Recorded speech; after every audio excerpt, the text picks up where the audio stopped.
Hey guys, welcome back to the Pod of Greed.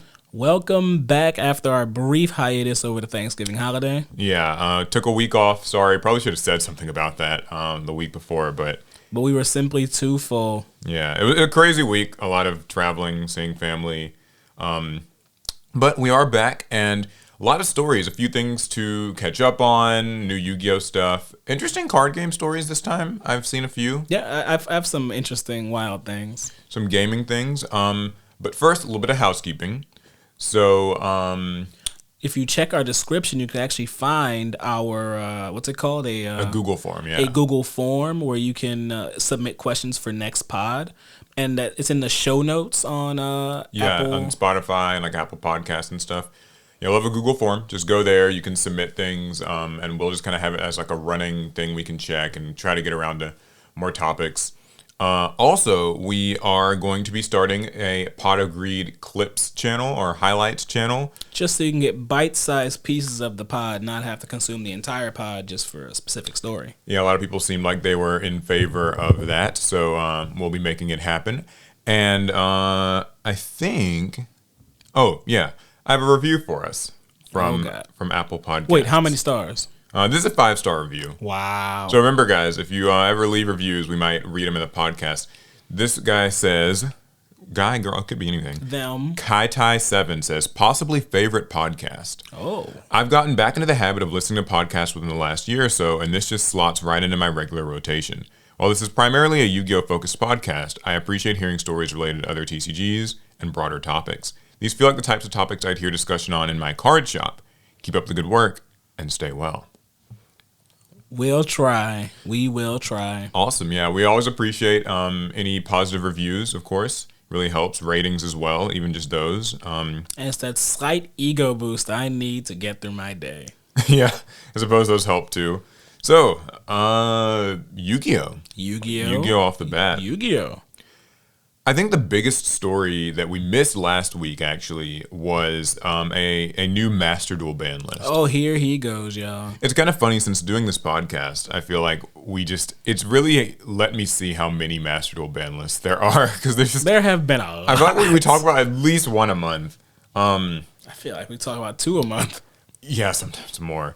So this one, most of the discussion on this has kind of already been done. So I'll try not to spend a lot of time on it, but there is obviously like a big card or two on it that like everyone has strong opinions about. So this is going to be going into effect, I think, on December 5th, roughly that date, right before the next Duelist Cup. Mm-hmm. It is a pretty large ban list. So they limited Runic Fountain and Mathmech Diameter. They semi-limited Signet Mining, Tempest Dragon Ruler of Storms, Pot of Desires, Quick Launch, Chaos Space, Pirelli, Pirelli Delicious Memory, Labyrinth Stovey Torby, and then they unlimited Zodiac Dryden and Lyraless Cobalt Sparrow.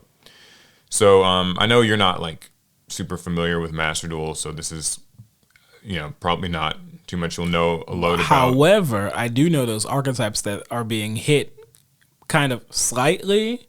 Yeah, slightly. So this is a typical Master Duel ban list, like on brand at this point. Mostly semi-limits. Lots of semi-limits. A lot of semi-limits. A couple limits. Some things coming back. Not many bans, or not any bans in this case. Before we dive into the specific hits, I just want to just draw the comparison to how the TCG has been semi-limiting less and less cards. Yeah. But Master Duel is like, oh no, that's just most of the list. We just semi-limit half the game. It's so interesting. I mean, I know we're kind of just, retreading the same ground here, but I really do think that with Master Duel's ban lists, the objective is strictly shaving down win rates and like representation just percentages. Rates. Just the smallest little percentages. Some of the hits are pretty good, some are bad, so I'll go through them one by one. Runic Fountain to 1. I like that. Oh, and I made a video kind of sharing ban list thoughts as well if anybody wants to watch that. But yeah, Runic Fountain to 1. So I think a lot of people will like cheer this on, but I'm going to say I didn't see a lot of Runic to begin with in these past like couple months, on at least like not on ladder, and I know that's what they're usually looking at for these hits. And like Runic Fountain was already at 2, so this seems like this is like an extreme, like they really are just trying to like kind of bury this deck a bit. I mean, but then you gotta look at the rank that you play at. You play at Master rank, and I don't even think most players are at Master rank. So Well, I mean, I'm usually kind of bouncing between like that and Diamond, and like I do see Runic a bit. It's just it's not like card needs to be limited territory, I guess is. Did they rob you? Uh no, I think what it is just Runic's not a very pleasant deck to play against on average. It never for most will be. people. And so that's probably why they hit this card. I don't think that they really needed to because it was already at 2. And Runic can still access this card. It just means that like when Runic Fountain gets destroyed or especially banished, it's gonna be really very difficult for this deck to recover. So it's fine. I won't complain. I don't like facing Runic. I just think that this was maybe a little bit much. Mathmech Diameter is the really big one. So Mathmech is currently, some people would say, maybe the best deck in Master Duel right now, like right behind Pirelli. Shout out to the Mathmech players because y'all been telling us, and we. Yeah, it's strange because they hit Diameter and not Mathmech Circular, which Circular is the huge combo starting Mary Sue card. I always call it. I call it that Mary because Sue. well, like in literature, like a Mary Sue character or whatever.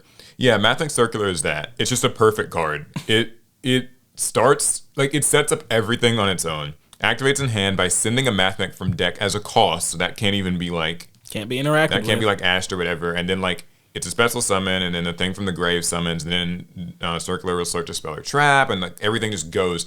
And it's really like a linchpin card to the extent that I would say without Circular, Mathmech would be like 5 tiers lower. But because of Circular, it's like ungodly reliable. And in the TCG and the OCG, they hit Circular to 1. Both territories did. And it's so strange that Master Duel went with Diameter, which is a card that's kind of, it's used in their primary combo, but it's more of a recovery card. And putting it to 1 does not change the combo or like the consistency in any way. It just changes maybe the deck's ability to like, I guess, recover in turns like 3, 4, 5, something like that. So I don't know. This one, a lot of people were pretty dissatisfied with this. I kind of am too. I'll hold out hope and see if like maybe they knew what they were doing after all, and this will change the experience of playing against Mathmech. But I would have preferred a Circular hit. I don't like Mathmech Circular very much. But that's there's been plenty said about Mathmech, so that's all I'll add to it. And so a lot of semi limits, like you said, Signet Mining to 2. Sure. What does that specifically hit? I mean, I guess it's supposed to be another one of these hits to Mathmech's consistency ever so slightly, because they do run Signet Mining and like Small World and stuff, ways to search Circular. So like sure. Something that I've seen people kind of unhappy about with this though is just that like it also it does also indirectly hurt like weaker cyber stacks, like maybe your Marincess or Salamangreat. Well, I don't have Marincess, but I imagine other people do. Yeah, so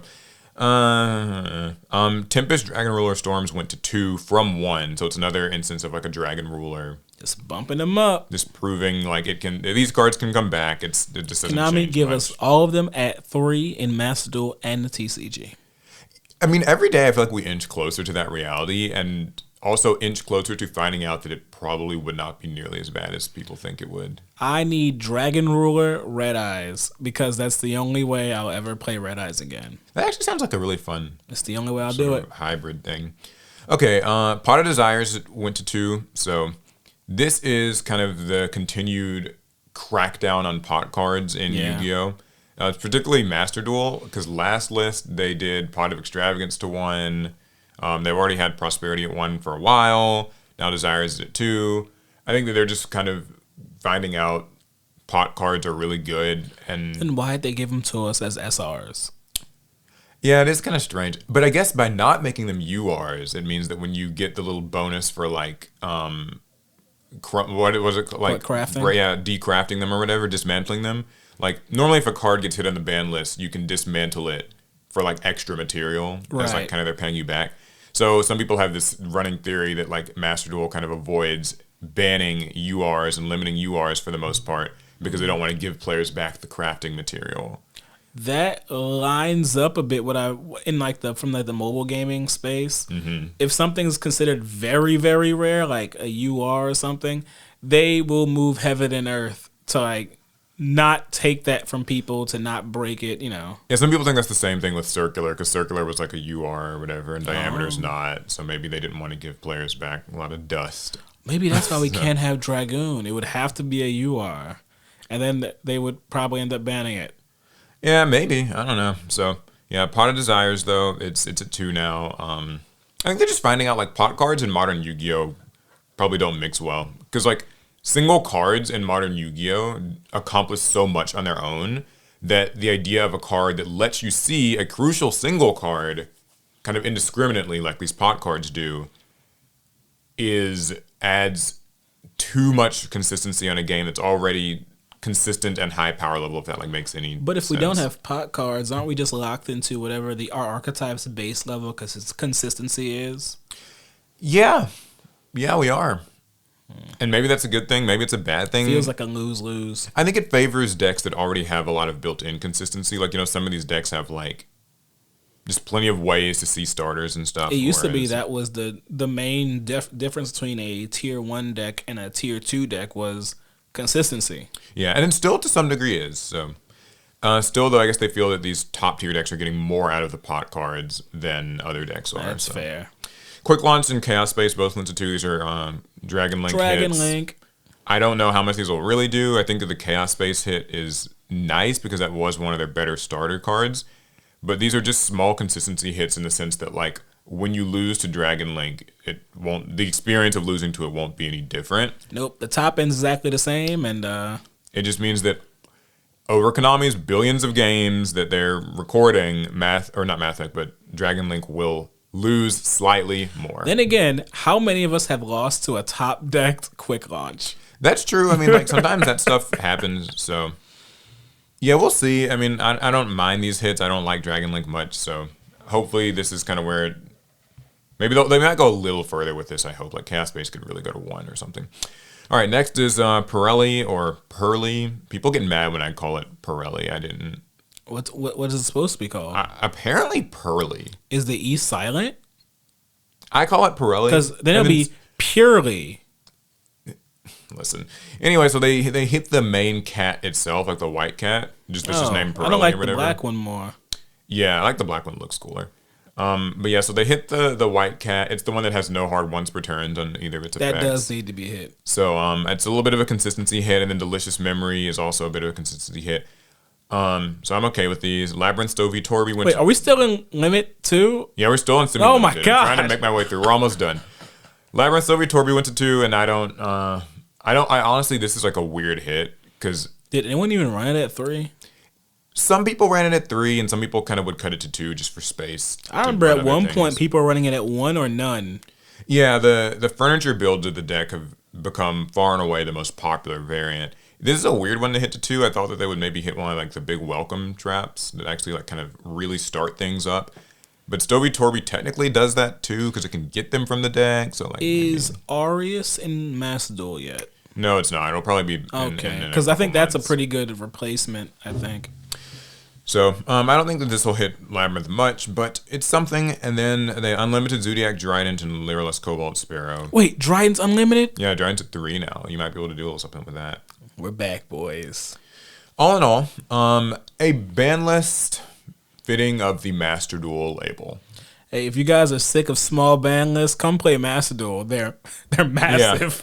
Yeah, that's kind of an interesting thing. Like, it does bring me to that whole thing where, like, Master Duel is just its own thing. It's just, Master Duel is its own Yu-Gi-Oh! Experience, and love it or hate it, that's what you get. You're getting a very different format from the TCG, a different one from the OCG, and, like, different card pools. Cards release at different times. A vast degree. And it seems like they just have a different approach to it. I know some people are still upset, like, they haven't hit, what is the card? Fenrir, Kashtera Fenrir. There's nothing wrong with Fenrir. It just gets a lot of advantage for almost no investment. Yeah, I'm one of those people who thinks like Kashtera Fenrir could afford to go to 1, but I'll live with it. It's fine. Because I can't have a Rise Heart in a TCG. I want everyone to suffer Fenrir's curse. And Maxi is still around. I know that's everybody's favorite Master Duel. They're card, never hitting that ever. Yeah, you gotta come to terms with that. I don't think Maxi's going anywhere. It's just It is the Master Duel baby, and they will protect it as such.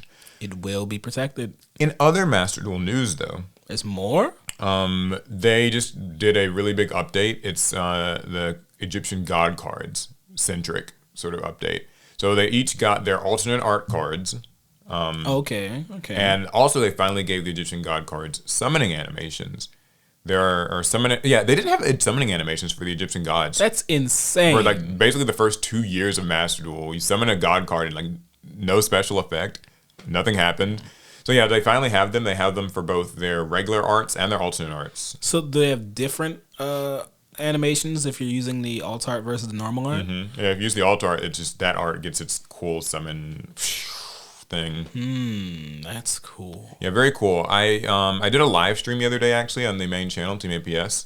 We were trying to summon the Egyptian god cards and see their artworks, and like they also have new finishing attack animations. So like if you win the duel by attacking with a god card, you'll see like Obelisk's Fist of Fate, He just fists the entire map. yeah, like it literally just punches their field and destroys it, and like, it's very cool. Wasn't able to successfully see them all, but Which ones did you successfully see? I got to summon Ra and Slifer, and I got to win a duel with Ra, and it looked pretty cool. Okay. I was doing this in Diamond Rank, by the way, for context, so it was very hard. I should have just gone into casual mode. And Your opponent's like, "Ooh, free wins." yeah, it was like a 6-hour long stream. We just sat there and lost all day. I had fun, but it was rough losing to like Math Mech and Dragon Link and stuff all day long. You know why the stream was so big? Because people watching were hopping into Master Duel, realizing there's someone giving out free wins in Diamond Rank. Free wins tonight. You guys can rank up. So yeah, and then they've added a few new like mates, fields, the works. They had like a GeneX controller mate that you can get. There's like a glacial ice. GeneX controller always looks so sad to me. Well, I think the story with GeneX controller is that it's kind of like an abandoned piece of technology, isn't it? Like it's like kind a of been VCR. Yeah, like it kind of looks like it's just in a junkyard. It's been tapped for all of its like energy and just sad, man. Yeah, so that's pretty much it on the Master Duel front.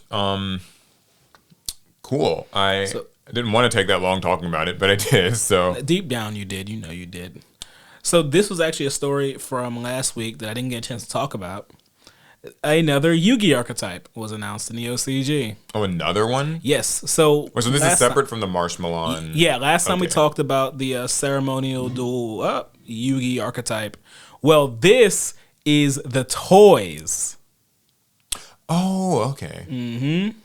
So the OCG announced Toy Soldier, Toy Tank, and Toy Box. And I remember reading all of their effects before and I've forgotten it. But now, what is it? Yeah, you can set them to your spell and trap zone. And then when they leave the field, they get effects. It feels like we're getting a lot of archetypes and monsters that just end up in your spell and trap zone nowadays. Yeah. Wait, so did Yugi use the toys? Yes. Oh, my God. Where? I think it was in Yu-Gi-Oh! R. Okay, so something a little more obscure. Obscure. Yu-Gi-Oh! R is the definitive sequel to the Yu-Gi-Oh! Manga. I mean, yeah, that's sort of true, actually. Not like sort of, very. It wasn't written by Kazuki Takahashi, though, right? I mean, I don't think it was. Wait, was it not? Oh, wait, it might not. It was because you did a short on this. Right. It was his assistant. Wasn't. That makes it even more official. I'm sure he like okayed it. It's more official than GX. You might piss some people off with that statement. But yeah, you set these guys. Like I'll read just one of their effects real quick, just so you can see. So Toy Soldier is a level 4 light warrior effect monster, 1500 attack, 1000 defense, nothing special. You can only use the second and third effects once per turn. You can set this card from your hand to your spell and trap zone as a spell. If this set card in the spell and trap zone is sent to the graveyard, you can special summon it. So it doesn't have to get destroyed, it just has to be sent. If this card is normal or special summoned, you can add one toy box from your deck to your hand. Or if you already control toy box, you can add one level 4 light monster instead. Yeah, it reminds me of like the Grandpa Demito. Do you remember those? Like those old... What that was like the box of friends and all that. Well, this is the toy box. Yeah, so this is a little different box. But it just kind of has similar vibes. And we actually already have a toy card in the TCG that has never had the rest of its archetype. Wait, what? Toy Magician. Oh. It's like an old secret rare. Oh, okay. Ooh, yeah. Yeah, and it's honestly it's worse than all of these because I think Toy Magician actually has to be destroyed in your spell and trap zone, while these just need to be sent. I bet it doesn't have a hard once per turn. If it's old enough. It probably doesn't. That's probably the one nice thing, but yeah, no. I don't even know if that card has like a reprint. I wonder if you can get your hands on it. I guess this is also in that set, what is it called? It's not Legacy of, is it Legacy of Nightmare? Let's see. Is that what the name of this set is? They have it labeled as 24 PP. Oh, like that might be like a premium pack thing in the OCG. Okay, because I know that the like sarcophagus of light thing that's in the next set after. Is it called Legacy of Nightmare? Oh, it's in a main set. It's a main set. It's the main set that's after. What's the one with you, Bell? Phantom Nightmare. Yeah, it's the one that's after Phantom Nightmare. No idea what the name is. I'm too. I don't think it's hyped for Legacy of Nightmare. It's like a Legacy of something. Anyway, it sounds like the type of archetype you'd see in like a Animation Chronicles or something. Yeah, so a lot of Yugi love lately. Kind of Konami knows what sells. Yeah, I mean that's cool. I will be interested in these archetypes. I just didn't know that they were really happening.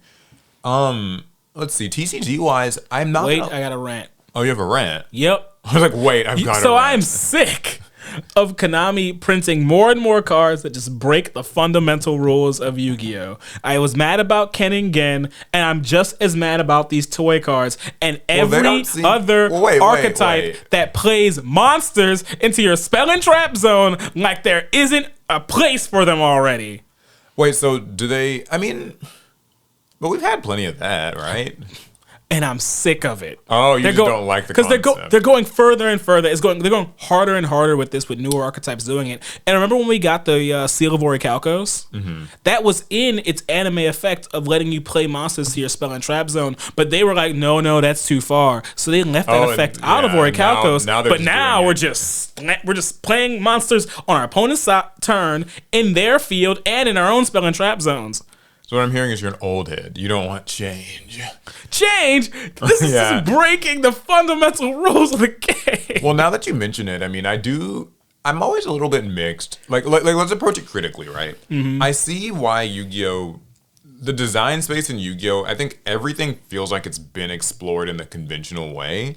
So I think maybe Konami feels like this is the next logical step is we just gotta like start playing the monsters in some weird way they haven't been played before. I do sometimes wonder though, like with Yu-Gi-Oh, is there like a breaking point with it? Because I think the artifact cards where you could like set the monsters or whatever, and then when they were destroyed, they did things, wasn't like too bad. And I'm not like, to be clear, I'm not saying like, oh my God, artifacts are the worst thing that ever happened. No. I think they were fine. But then like also there are new things that, what is that? Centurion like go into the spawn trap zone, but they go as traps, and that means that their effects when they're traps are actually quick effects, and it's kind of bizarre too because it means that like as a trap they can kind of dodge certain things that can only hit monsters, and like it's cool to see the design space be ventured into, but it does sometimes make you wonder like, will Yu-Gi-Oh in another year or two just be like kind of this unrecognizable amount of cards going everywhere? I mean, Snake Eyes, Valence. Yeah, Snake Eyes and stuff are already pushing things back. Valence. Like, I like the creativity. I do sometimes. It feels like it's like one step away from maybe like breaking something next. So, I mean, it feels like because Yu-Gi-Oh has fundamental rules of the game, and then when two people sit with separate decks to play against one another, each deck is breaking one of those fundamental rules as a part of their strategy. And so it's like you're both playing different versions of Yu-Gi-Oh against each other. That's okay. So that's actually a thing that a lot of people have talked about. Different content creators, different people I see like online and stuff. With Yu-Gi-Oh's learning curve now, you learn the deck. You don't learn the game so much anymore. So like you can learn the basic rules of Yu-Gi-Oh, but you're right. So many decks, their specific gimmick or thing quite literally like is its own. It's just you're learning to play the game in that way.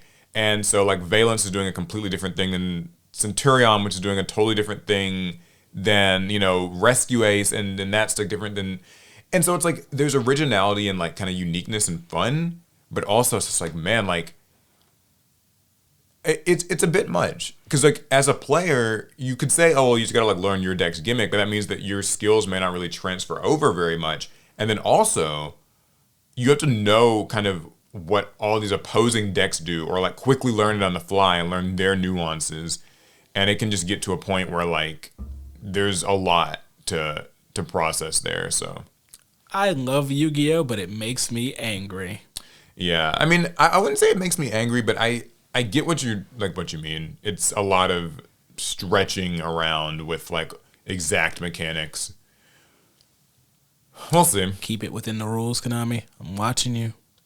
I guess. Oh, okay. I will add one last thing with that. It's like it's strange. They have all these different like gimmicks and mechanics and things, but it's like I still feel like they haven't managed to actually balance the baseline game yet, and like Can't be done. so.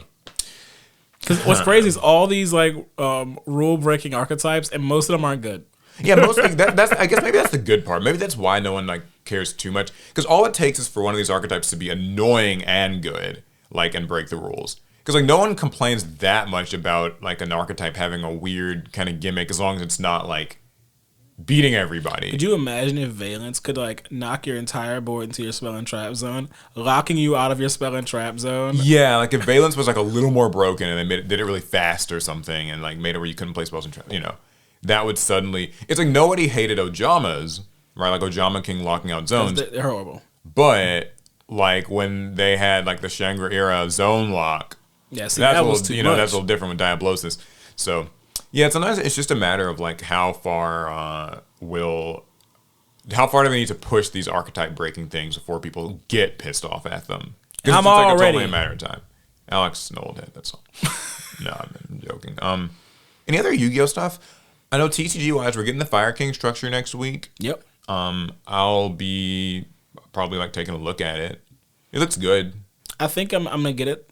3 copies of it, which is weird. I don't actually like Fire Kings, but I always pick up Fire Kings. I did in Duel Links. I did in the TCG. And I don't like them, but I always maybe you do like them. I find myself playing them, so I'll get 3 of it just in case I suddenly decide, ooh, I want to play Kieran again, or I want to play Garnix. Yeah, it looks like this is a strong structure deck. I mean, I know it's got some cool reprints. I think Imperm's in there and a few other things. And Konami likes Fire right now, so. Yeah, Fire's getting a lot of support. They got that card in the last set. That's like the kind of Monster Reborn thing. They're getting the Fire Princess and Phantom Nightmare. And there's another generic piece of Fire support coming too. Yeah, like the kindling thing, whatever, the Fire Starter, whatever Something it is, like the Rhoda for Pyros. Yeah. Although I guess that's not as useful for they're Fire not King Pyro, specifically. And there's that new Xyz monster that they got. Yeah, that one's the like Flame I can't Princess say the name maybe of it. or that's it, Flame Princess. Something Wait, like is that? Yeah, that's the name. We're mixing. It's a girl covered in fire, y'all. Y'all know what we're talking about. We're not crazy. Basically, at any rate, there's a lot of Fire support, and that's good. I think it's cool. Fire has long been a very, very severely under-supported attribute. The entire attribute as a whole. The only bright spot for Fire was Salamangreat.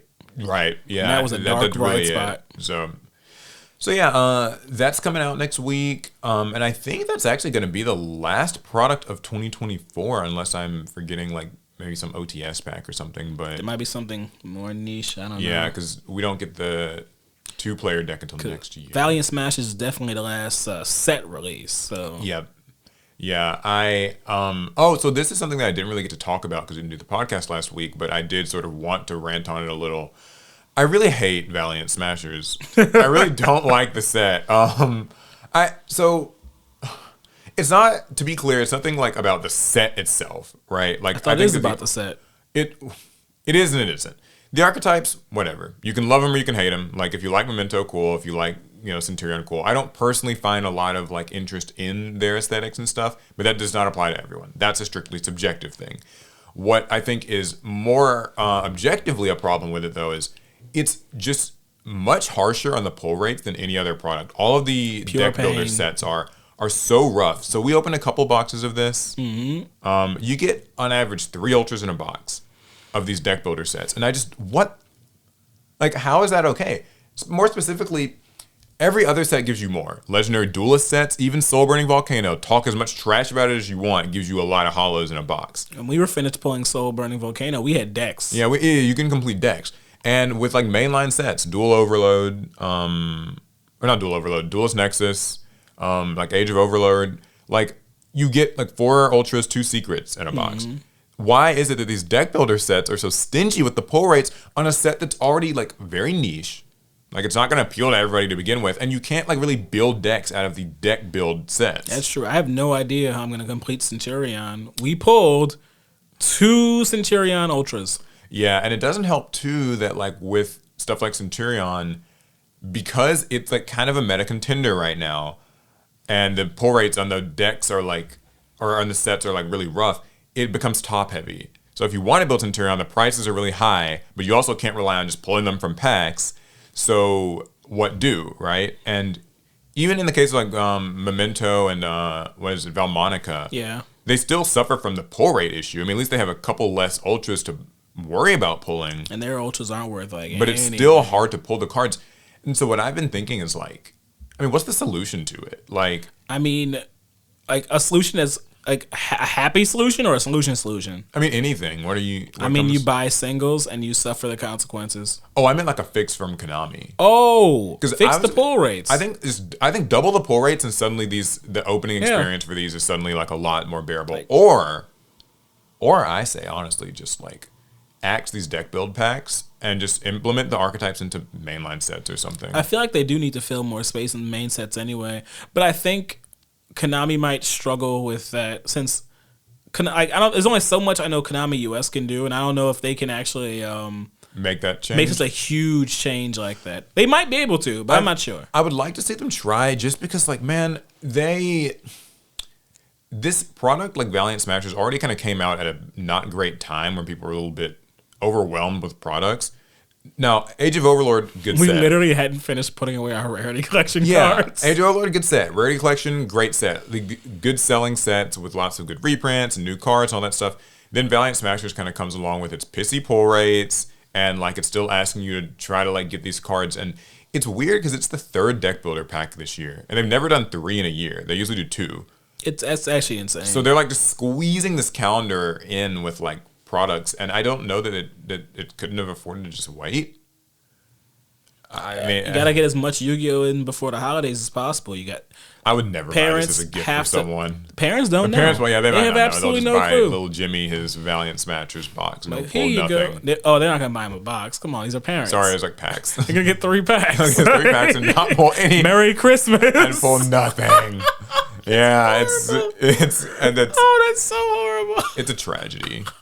I mean, I think that these sets are highway robbery, and this is coming from somebody who I actually will defend most products. You know I will. Mm-hmm. Like I'm a pretty strong proponent of like he's a product stan. Something like that. I mean, I'm a strong proponent of like each product has something for everyone. Like even the legendary duelist sets. Like I think that like Soul Burning Volcano was fun if you were into those products and the pull rates were good enough that you could enjoy it. That's true. I did not have a bad time pulling Soul Burning. But like on the other hand, these deck build packs, they're rough. And like maybe the archetypes will probably get better over time. You know, they get more support. Which is actually a bad thing. But it just doesn't change the fact that the opening experience is rough, and then they're going to end up at these card shops on these shelves collecting dust because you know how Yu-Gi-Oh players are. And it's not like a mark against us. No one's going to buy a set that they're not interested in and one that's got bad pull rates. And then when your shop's like kind of invested in buying, you know, a case or two of the set and it's just sitting on the shelf and they can't sell it, then they're like, oh man, Yu-Gi-Oh players don't buy anything. Because, I mean, in this set, I guess you're just hoping to pull a collector's rare. I feel like that's about the only way that you can really... That's your only shot. Yeah. So that's kind of my little quick rant. I don't like the deck builder sets. I think they need to be pretty drastically reworked in some way. Agreed. I'd love to hear if people agree, disagree, what their experience with Valiant Smashers was, if they even opened any at all. That's fair. I'll say, well, maybe they opened then again. Yeah, I wouldn't blame you if you did not. Because the pack opening experience from Valiant Smashers, it did not feel good. The reprints were not. They weren't hitting. Okay, that reminds me actually. Oh, he's digging. I don't know what he's up to. I got my pot collection. I'm just showing it on camera. I'm not going to open it or anything here on the podcast. I'm going to do a video opening it, but I figured since it's the Pot of Greed, I should probably talk about how I got my 25th anniversary pot collection. Look out for the video on the channel.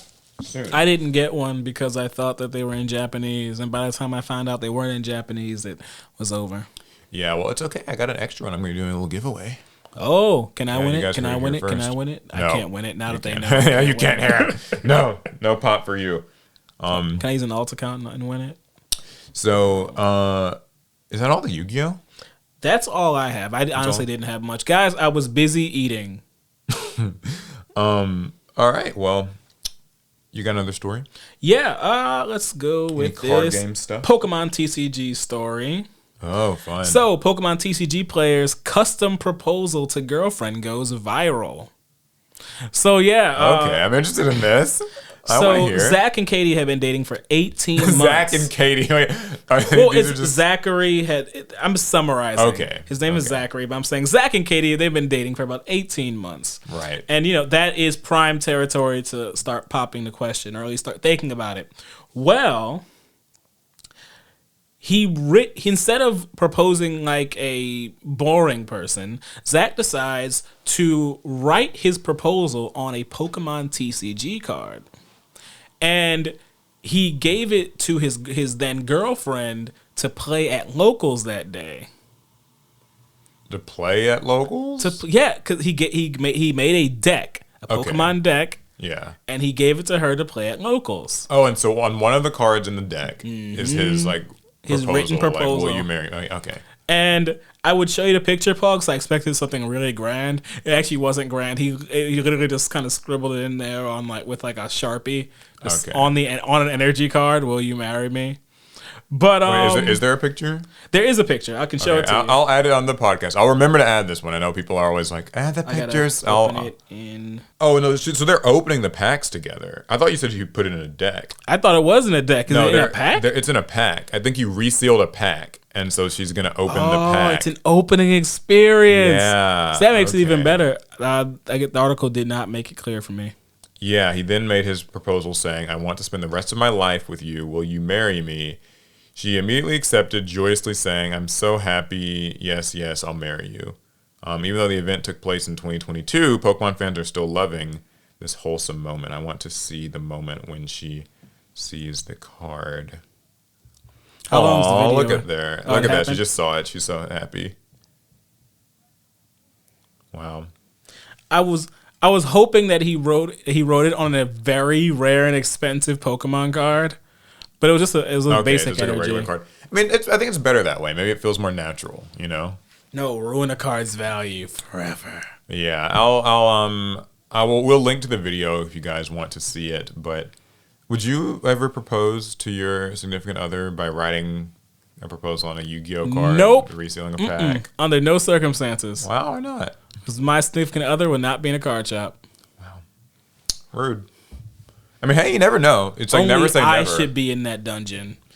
Yeah, I think that's a nice, little heartwarming story. So I'm guessing they probably got married, this year, since that maybe happened last year. Probably. I wonder if they'll have a Pokemon wedding. I think that would be the next logical It does feel thing. like the next step here. Yeah. To get to his bride, he has to open her from a booster pack. Okay. All right, here's a quick one. Upper Deck reveals amazing Blizzard trading cards. What do you mean when you say Blizzard? Yeah, so you might actually remember a few months back we did do a story where we were talking about how Upper Deck is going to be teaming with Blizzard to make some trading cards, and this is in fact a real thing. I don't remember actually. Well, Blizzard releases some gorgeous trading cards in collaboration with renowned collectible TCG producer Upper Deck. The Blizzard Legacy Collection base set includes 200 cards featuring exclusive collectibles like Parallels, Overwatch inserts, Hearthstone-themed mini cards, lenticular motion cards, and Diablo Horadric Cube square die-cut cards. So these are literally collectible cards. It's not like a trading card game. It's a new set of premium trading cards. Okay. Featuring characters from across the company's major franchises. These stunning collector's items are available now and are a must-have for any Blizzard fan. So, yikes, the timing is horrible. Yeah, they call them trading cards, which I guess means that you probably aren't meant to play them, but rather just collect them, have them. They have different characters on the packs. Here's a quick look if you want. I'll also try to remember to add these in. But I like, still played Overwatch. This would be more. This would be better. It's for like an me. Overwatch hero, I think. Yes, at a Sojourn. This is somebody from World of. It looks like Torbjorn from Overwatch. Here's another character. No idea who that is. For Jaina. Art of Samwise Jaina. Couldn't tell you. Blizzard Entertainment. That's a fish. This is some character from something. Yeah, so I only knew the Overwatch characters. Yeah, there's a few.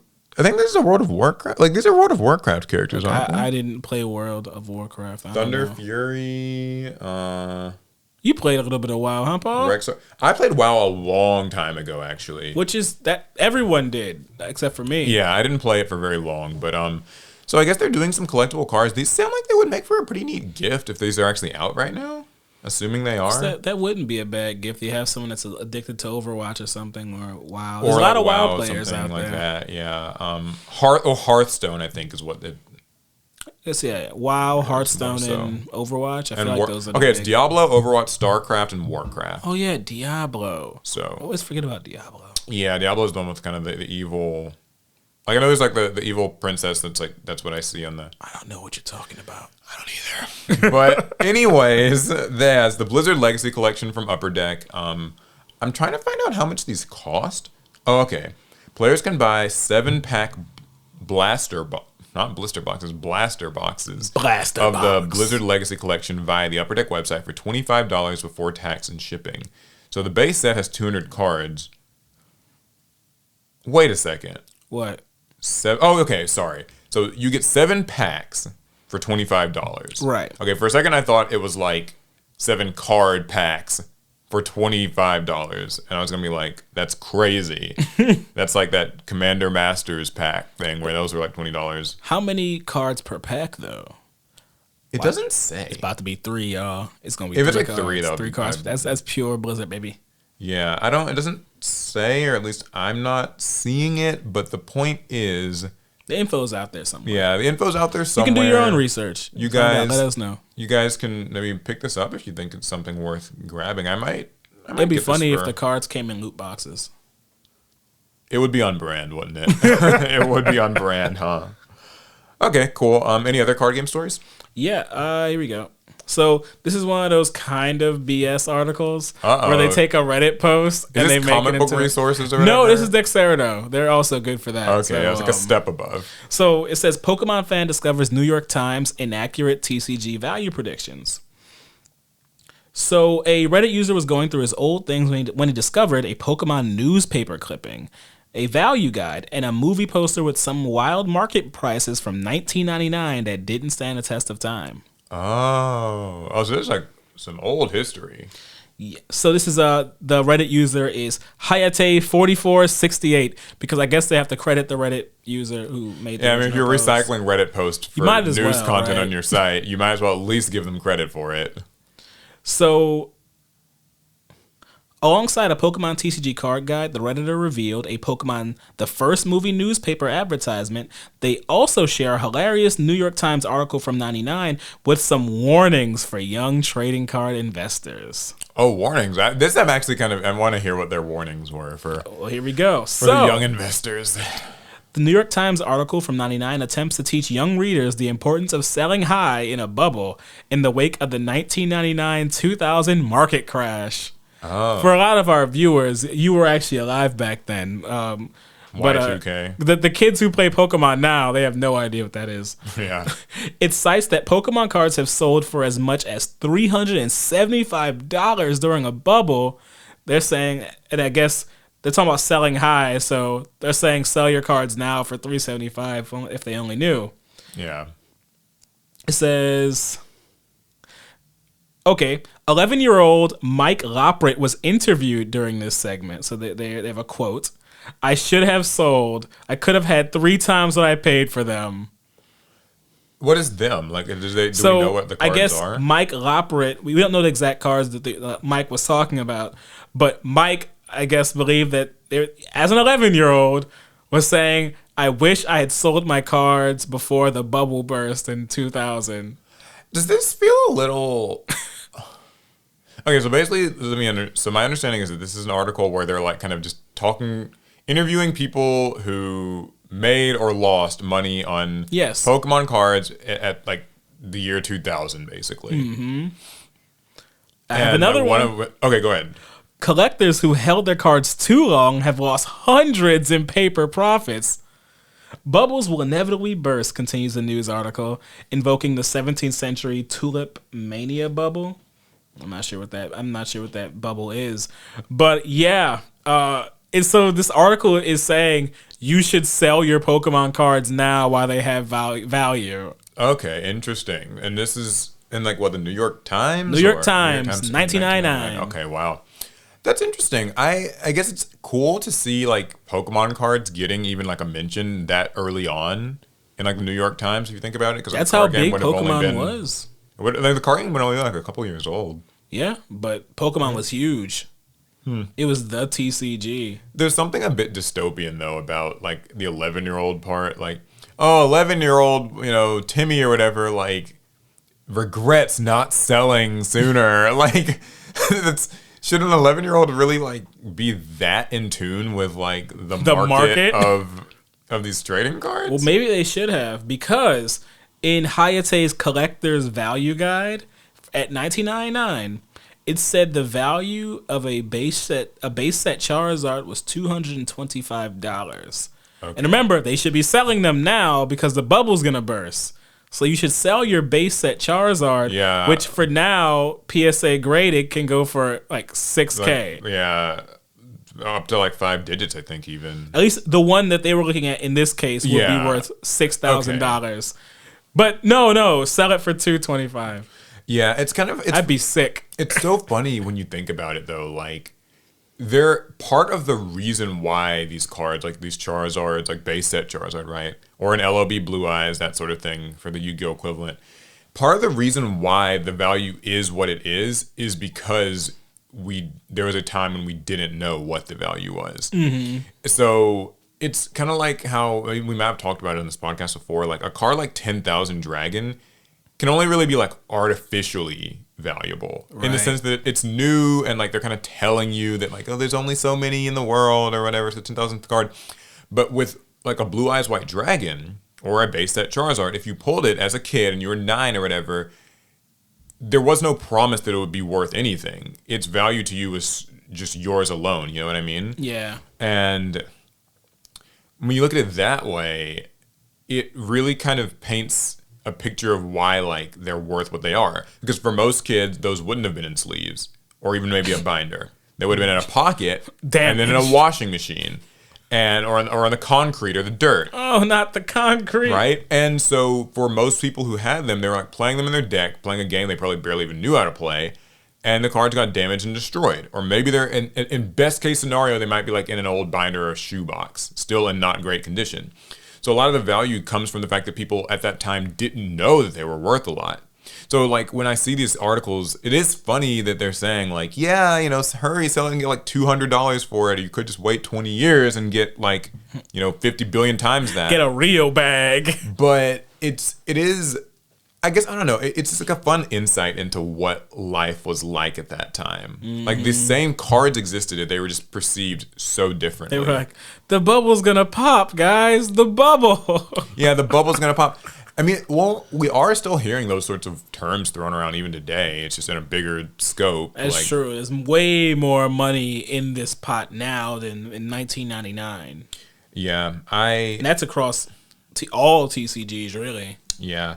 I mean, do you think that we'll ever like kind of see that sort of thing again? Like the idea of a card game that you don't know, like it's like a cult phenomenon at its infancy type of moment, like a Pokemon card or Yu-Gi-Oh card would have been in 1999, 2000, 2001. I think we'll definitely see it again, but we, as in you and I and many of our viewers, we won't actually notice it. Yeah, you shouldn't know it for what it is, because that's where therein lies the value, is the fact that you didn't recognize it for what it is. It's like Gen Z, Gen Alpha, they will decide what their new cult classic will be. Yeah. It could be Minecraft NFTs, it could be what did Gen Z like? Not the beat-em-ons, but the ones you roll. Bakugan? Yeah, it could be Bakugan for like Gen Z. We'll see about that. Like, well, we don't know, I get what you're right? saying. I get what you're saying. No, yeah, that's true. I think like for a lot of people, it's the appeal is that we didn't know. Mm-hmm. So I guess even us on this podcast talking about it means like we can't know. We can't know what it is until like 10, 15, 20 years down the line when it's could be a Five Nights at Freddy's something or another. I don't actually know anything about the franchise. So let it be known. So, okay, well, I've got a more sort of sad card game story. I'm ready to cry. Yeah. Marvel Snap publisher faces reports of shutdown, though devs assure players the card game will, quote, continue to operate. So, the parent company of Marvel Snap's developer may be shutting down entirely. Earlier today, in this case being November 27th, Reuters reported that ByteDance was restructuring its gaming company Newverse in what was being described as a retreat from the gaming industry. 4 people familiar with the matter told the outlet that ByteDance would look to wind down the Newverse gaming brand. Oh. You might not have heard of Newverse, but you probably have heard of Marvel Snap. Newverse is the publisher behind Marvel Snap, while the actual developer of the game itself is Second Dinner. Interesting name for a studio. Yeah, I've heard studio formed by former Hearthstone developers like Ben Brode. So Newverse was formed back in 2019, was widely seen as ByteDance's big push in the gaming industry at large. According to the Reuters report, although Marvel Snap has been something of a cult hit for Newverse and ByteDance, it hasn't been a commercial hit for either. This apparently leaves Newverse's performance since 2019, quote, patchy, which is likely to be a large factor in ByteDance's alleged decision to step away from gaming and shutter its whole division. Right now, though, there's been no confirmation from ByteDance or Newverse of the plans that were reported by Reuters. So, yeah, I already kind of knows about Marvel Snap. Like I thought Marvel Snap was popular. I mean, at least we know Marvel Snap at least was popular. I haven't really kept up with how Marvel Snap is performing right now. Yeah, I know Trell played it. You played it for a bit. Yeah, I played it. I've seen Trell play it. And I still do see ads for Marvel Snap. Yeah, I see ads. But I don't know if Marvel Snap is as popular as when the kind of Marvel Snap boom happened. Yeah, that's interesting. Now, the developers, Second Dinner, have reassured players of the digital card game that it will continue to, quote, operate and flourish in the future in the wake of these reports. So, I mean, they kind of have to say that. Like, they technically have to say that. They said this on Twitter. Yeah, some of our dear snappers. They're called snappers, y'all. Dear snappers, some of our players have expressed their concerns regarding reported structural changes at Newverse. We wish to thank you for your concern and assure you that regardless of any changes at Newverse, Snap will continue to operate and flourish in the future. Not necessarily, though, because we don't know the contracts there, but if Newverse claims complete ownership of Marvel Snap and they just want to shut everything down, there's no recourse. Now, their contracts might not work that way, but maybe some other company can like buy it and maintain it. I don't know how that works. I guess it all depends on like how profitable Marvel Snap has been. If it's something they could sell, I feel like that would be best. Yeah, okay, so maybe somebody in the comments can sort of help better inform us of this. Is Marvel Snap like I know it's got like paid transaction sort of stuff in there. It does. So is it like one of those games that like is making a lot of money? I feel like I've read stories about it being fairly profitable. I don't know anymore. It's been so long since I really followed Marvel Snap. I have no idea. And I guess that alone isn't even enough, right? Like it's not enough to just be profitable in today's. And they're talking, and Newverse talking about restructuring their entire gaming segment. So even if Marvel Snap is making money, is it making enough money to power their entire gaming division? Which right, yeah, because I'm guessing that there's probably a lot of other games that they've published that aren't making lots of money, and maybe Marvel Snap was just kind of covering their backs because it could make enough to sort of what is the word I'm looking for? It can cover their losses in a sense. Yeah, that there's a word I had, but at any rate, yeah. Hopefully Marvel Snap doesn't have to go. I mean, I think that the game looked really great, ran really great. It just looked nice. So I would hate to see it. It was such a good attempt into the digital card gaming space. It would be a shame to see it go, especially since much worse alternatives exist and still continue to exist. So yeah, that's true. What comes to mind? Are you I'm not saying. I'm not gonna say it. I'm not gonna say it. Are you talking about DC Duo or whatever? That's well, I saw something about that game recently. What you see? I don't know what it was though. See, exactly. I guess that explains it. But no, like I remember I saw a story about. It's called DC Duel. DC Duel. Something like that. Yeah, DC Duel. And it's dual as in like it's like a play on because you use dual, two heroes. heroes. It's like DUAL. Yeah. Cool. I mean, you know, I hope that I don't like seeing games like this go. We've already had to witness the loss of like Cross Duel. And that's DUEL in case you're keeping up. Which I'm going to just go ahead and say I think Cross Duel. They royally fucked up with that game. I mean, Marvel Snap was good and people liked it. Cross Duel was awkward and had promise, but just seemed so mismarketed and like, you know. A lot was off target with Cross Duel. Yeah. I mean, but it wasn't without heart and not without merit. Just didn't land. It didn't stick the landing. Yeah. So hopefully, maybe these are just rumors and reports, and they won't even come to fruition, and Marvel Snap will get to exist for years infinity. To come. But it is a good warning that remember with all of your digital games, that stuff does have to end. Yeah, a lot of those games could go at any moment. I mean, all of them could go at any moment, and will eventually. That's why it's important to physically invest in your mobile gaming addictions. Yeah. So, wait, what? To physically invest in them, to have some type of physical part of the franchise. I always do that. Though it costs, but I think it's worth it. Subsidize. That was the word. Subsidize. Yeah, Marvel Snap can subsidize other maybe less successful games. Put that NBA to work. Yeah, I've learned a word. I learned a word. Okay, so cool. I have other Marvel news. If you want to just go into something that feels related, but did you have any other card games things? No more card gaming. No more card game? Okay, well, I got a couple Marvel stories. Oh, God. Yeah, I got a few Marvel stories. I have 3, and I guess they're small, but like somewhat closely related. Okay, go for it. So, and one like vanished. I'll have to find it, but they deleted it. So Loki creator Michael Waldron to write Marvel Studios' Avengers Kang Dynasty. So this is like one of the more positive pieces of news. Yeah. Loki season 2, that recently ended, and we never got a chance to really talk about it too much in the podcast. No, we did not. Because we kind of skipped last week, but I thought Loki season 2 was pretty cool. It was nice. It seems like generally speaking, Loki is one of the better received overall of like those Disney Plus Marvel shows. Well, Michael Waldron is the writer for these Loki seasons, I suppose. He wrote season 2 and was a showrunner for season 1. He also wrote Doctor Strange, The Multiverse of Madness. And so he's going to be writing the Avengers Kang Dynasty movie. A lot of people see this as a bit of a ray of hope. It actually does bode well for the Kang Dynasty movie.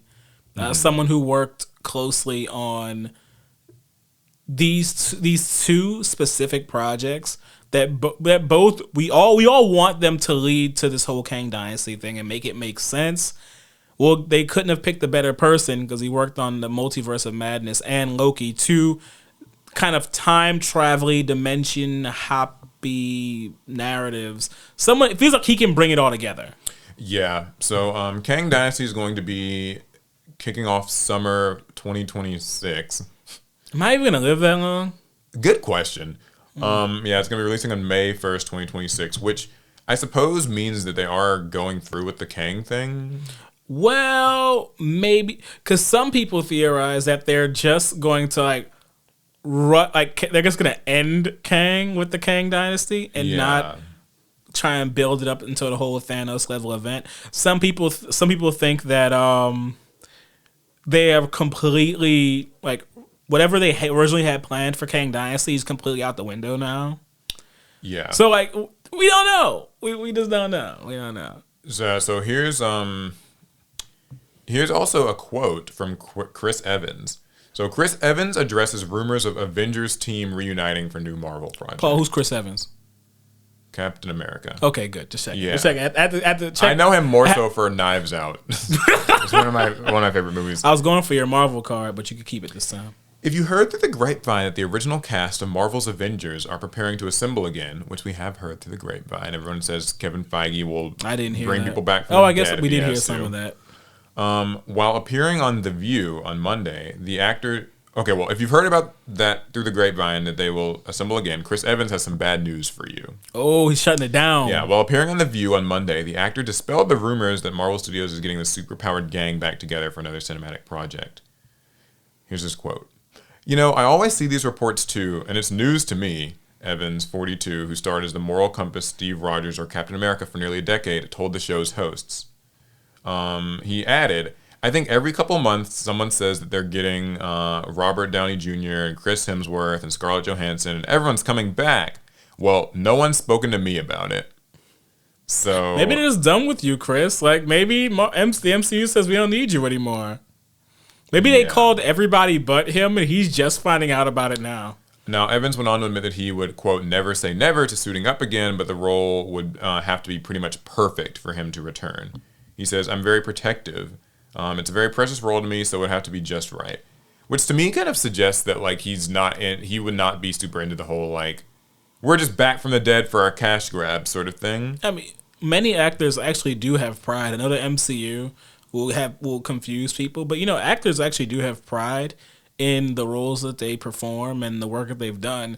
And they actually don't love the idea of making a narrative travesty just to make money. Yeah, I think it's kind of one of these things where Marvel, we know that they will try to kind of whore out a character. They'll do what they gotta do to get a sale and all that stuff. I'm glad to hear him say this though, because I think that like fans can get so like, and this happens. This isn't just a Marvel thing, but like this is everything. Like fans can really, we can convince ourselves that something's true because we hear so many rumors and like There buzz. are a lot And of it's rumors. Like if you've been in the video game space, you'll know like the Switch HD or the Switch 4K or the Switch Pro or whatever is going to happen this year, guys. It's going to happen this year, guys. It's going to happen this year, guys. And like we've heard that for the last like 3-4 years. It's coming, y'all. Just It's coming, yeah. Nintendo's coming. doing it. And so, like, what will end up happening is, like, fans will convince themselves that these things are, like, true and definitely real. And then, like, when they don't happen or when they're very underwhelming or it's, like, less than kind of what was anticipated, people are angry at the company or they're angry at the system or something. But I think it was never promised. Yeah, nothing's ever, like, really promised. So And you have to ask yourself, is this what you really want? Now, with the Switch thing, that's a little bit different. But I do think as far as the original Avengers cast goes, do you actually want to watch Robert Downey Jr., Chris Evans, Hemsworth, do you want Scarlett Johansson? Do you really want to see them all on screen again, reprising their roles after they have been dropped off in different timelines, killed, had his clothes ripped off in an unceremonious movie that we just won't talk about that I enjoyed but no one else did? Do we really want this?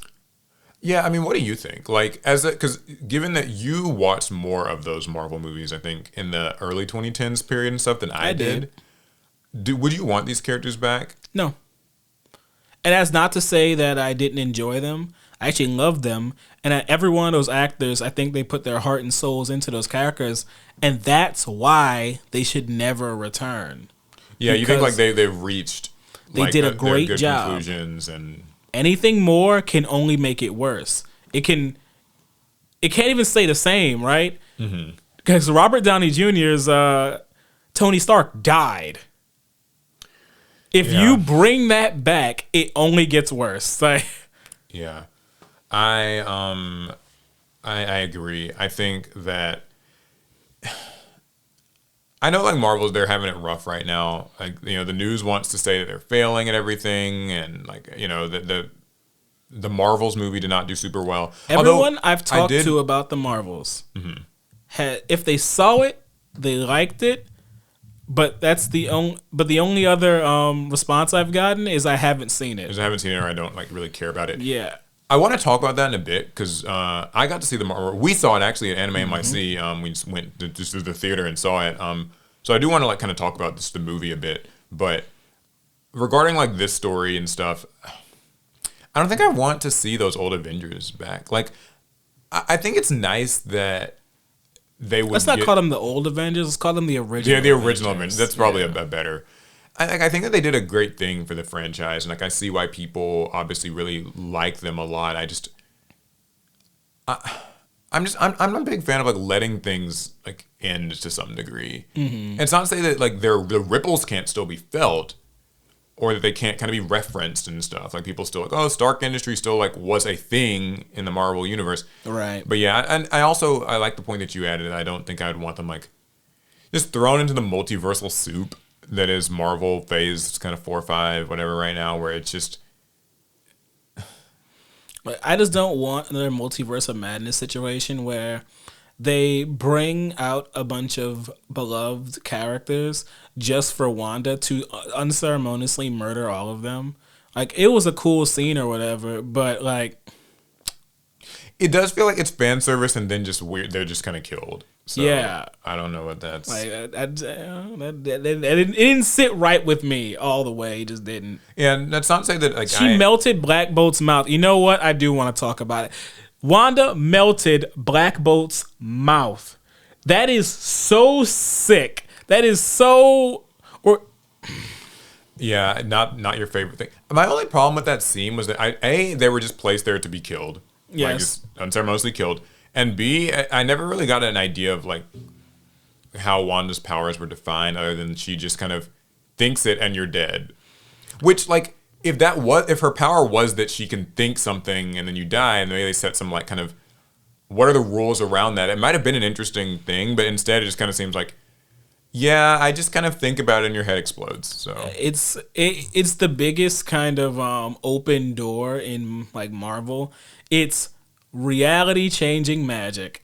So, you might be wondering, Alec. I'm not. How could Marvel regain in-game level hype? Things seem to be going so badly right now. This must be a different story. It is. Okay. Thankfully, Miss Marvel star Iman Vellani shares her thoughts on how the MCU can regain in-game level hype. Take note.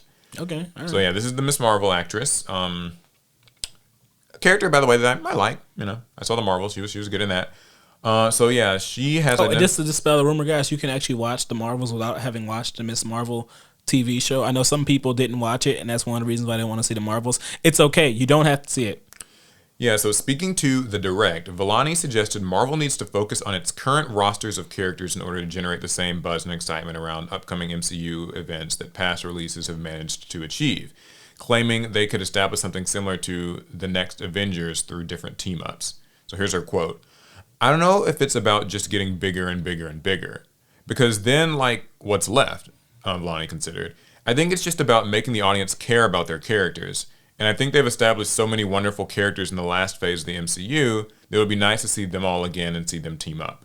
She continued this train of thought, adding, I think because there are so many new characters people want to like, start shipping people together and be like, oh, seeing Kamala and like the Red Guardian together. Like imagining all these pair-ups, and I think that would definitely pay off. It would be like, you know, the next Avengers. So, I don't know if the Red Guardian makes the Avengers. I have no clue who that even is. Black Widow. Well, he's in the Black Widow movie. Okay, yeah. So, the Marvels, which sees Vellani team up with Tiana Paris's Monica Rambeau and Brie Larson's Carol Danvers, continue the MCU's downward trajectory by nabbing the worst ever opening earlier this month with $47 million. No doubt impacted by the lack of a press tour with the then ongoing actors' strike. So, yeah. This is her take on it. Mm-hmm. How do you feel about it? Do you think that this has some merit? She's right. Marvel's focused on the Dragon Ball Z style of storytelling, where whatever you do last season, you have to do something even bigger the next season. Mm-hmm. Frieza was stronger than Vegeta, who was stronger than Raditz, but Cell was stronger than Frieza, and Boo was stronger than Cell. And it's so we went Super Saiyan 1, 2, 3. It gets bigger and bigger and bigger. And at some point, you just run out of narrative, like, space to, make something bigger. And they already went fairly large with the Endgame Thanos story that was, he snapped half of existence away. Like, that's... I think that, yeah. It's hard to get bigger than that. And so I like the idea of instead focusing on just a new cast of characters trying to honestly garner fan engagement and interest in much the way we did with the original MCU run with Iron Man, Captain America.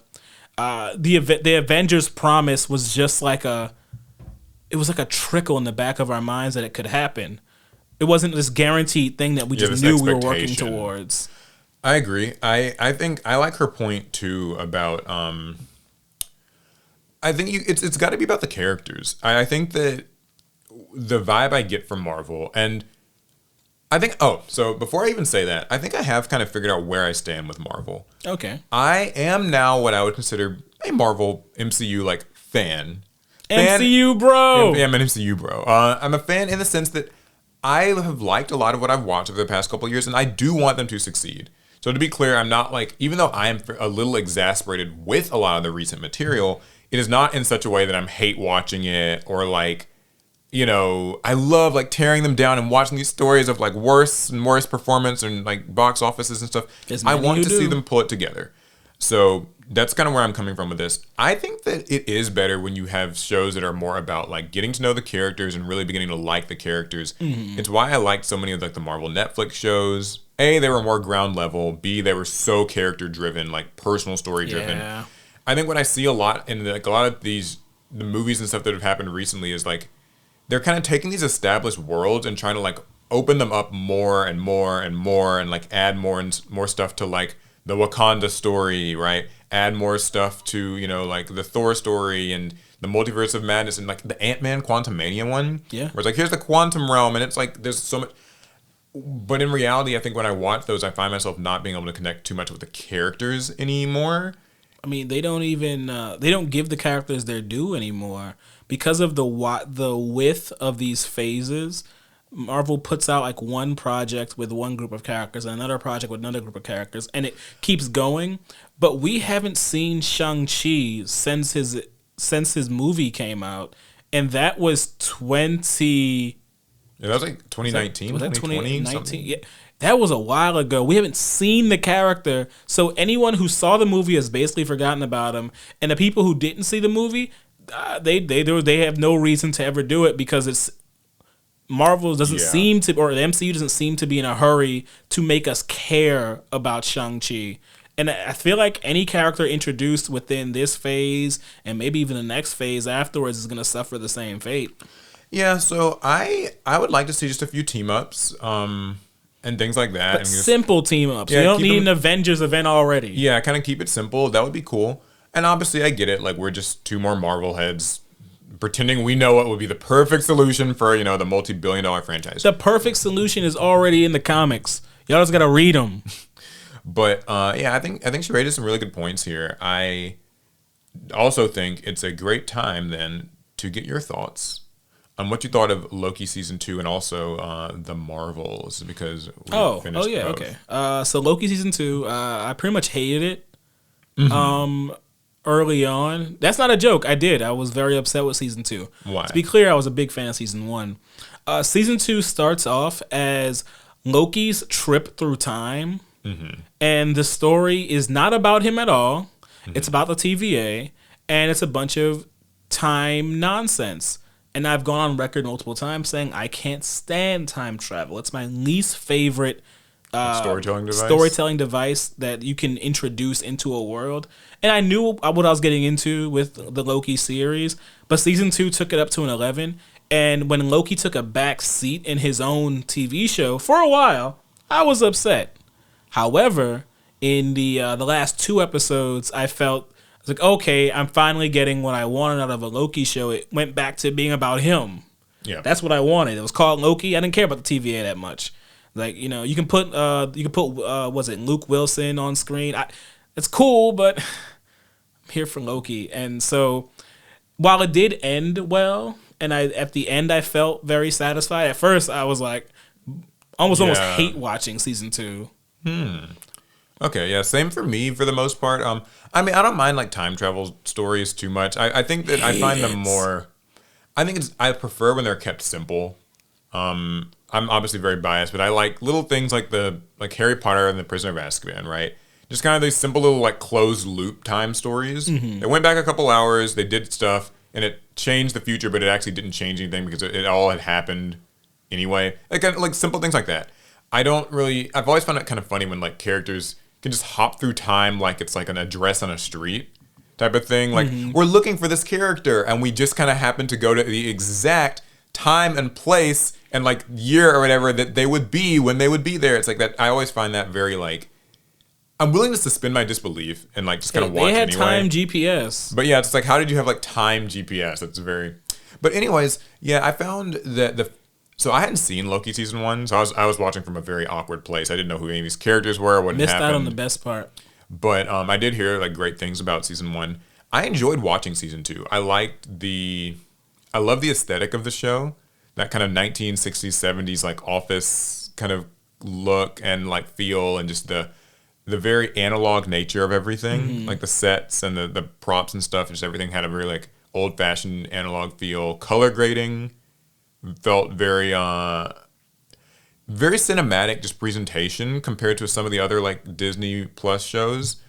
And so I liked all of that. But like you, I found that the early episodes, it just felt like Loki was just following along, like with the TVA's troubles. His story. But like it just like, yeah, it didn't really feel like a Loki story. It's just like, oh, I guess he just has to help find this person or just help do whatever. He couldn't even use his powers for a lot of it.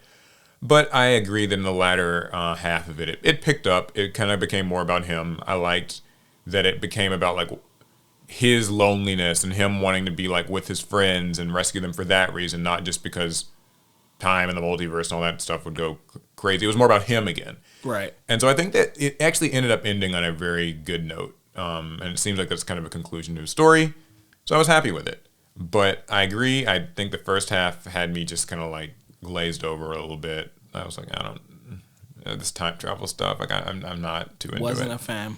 Never will be. But I still will say, by the time it ended, I'm a fan. Like I'm definitely team. I get why people like Loki. I get why people think of it as one of the better Disney. Nah, you don't get shows. it till you see season 1. I do. It kind of makes me want to go back and watch season 1. So, and certainly I liked it better. And it's okay to watch it out of order because time nonsense.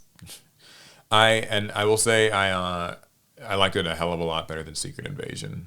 I don't talk about that. That was probably my least favorite thing. We don't talk about Secret Invasion here. What about the Marvels? Oh, the Marvels is great. The Marvels is a great movie. Yeah, I mean, I like Brie Larson, so I was gonna see it one way or another. Mm-hmm. I still ended up not watching it opening weekend.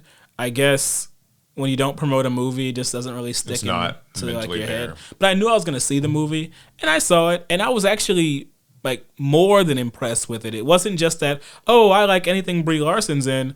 I actually thought it was just one of the best MCU movies I'd seen in a while. I felt like what I liked about it was that it was just pretty self-contained. I know, so going into it, I know a lot of people don't care for like Brie Larson's a feminist and I hate her for that or whatever, that's like the popular thing that I hear a lot. But like truthfully, I didn't find that this was like one of those shows that seemed like it was shoving any agenda at you. Mm-hmm. Like, like people gave, what was it, She-Hulk got a lot of like flack for like the first episode where she's like, explaining this or whatever to the Hulk and people are mad. Oh, yeah. And that whole thing. Oh, or the infamous Avengers scene where all of the women, the female Avengers, where they all make their kind of their united front against Thanos' minions. Yeah. See, I'm not a fan of very heavy-handed. Yeah, messaging. For me, I'm not a fan of like kind of shoehorning in the messaging. I like it when the characters are just good on their own, merits. And stuff. When they're people and not symbols. Yeah, people and not symbols for like things that you kind of are or aren't supposed to think about them.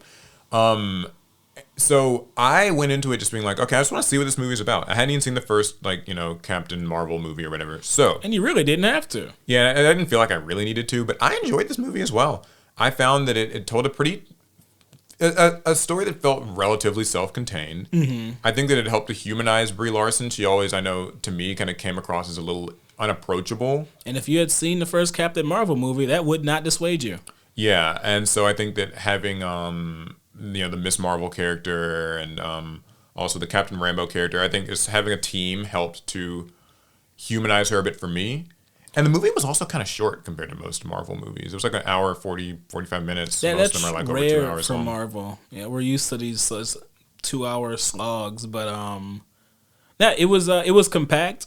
It was a great introduction to Miss Marvel, though I still think you should watch the first episode of the Miss Marvel TV show just so that you can Get a actually truly understand Kamala Khan. But it was a good as far as cinematically, it was a great introduction to that character.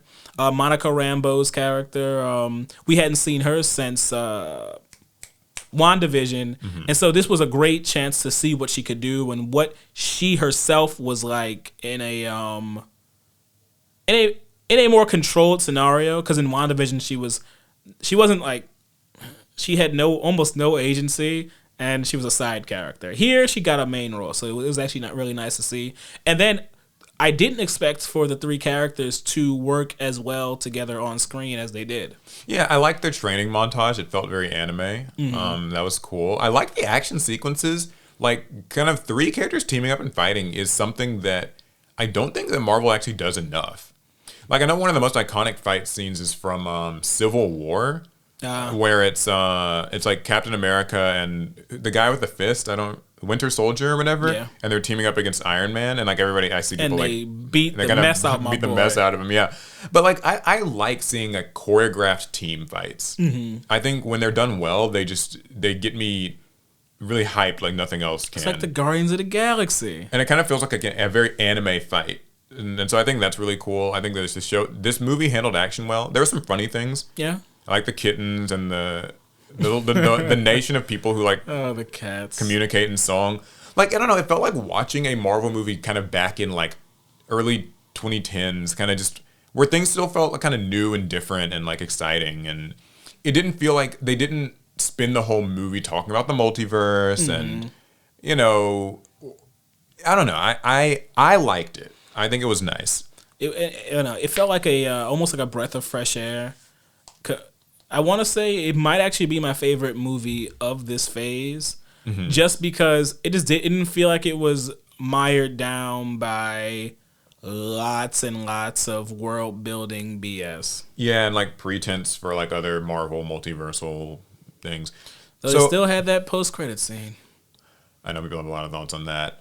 I guess what I would say about the Marvels is it's a shame to see it not doing very well. I hope that people, like, I would say go see it. Like, if you have just some friends or whatever and you just are maybe passively interested in Marvel stuff, set aside your, like, I hate Brie Larson or whatever things and just kind of go and see it. It's a fun, I think it could be like a fun Friday night, Saturday night little movie to see. I think a lot of people are just waiting for Disney Plus. Yeah, or watch it when it comes there. I mean, even if you don't see it in the box office, I still think it's worth seeing. Yeah, so, agreed.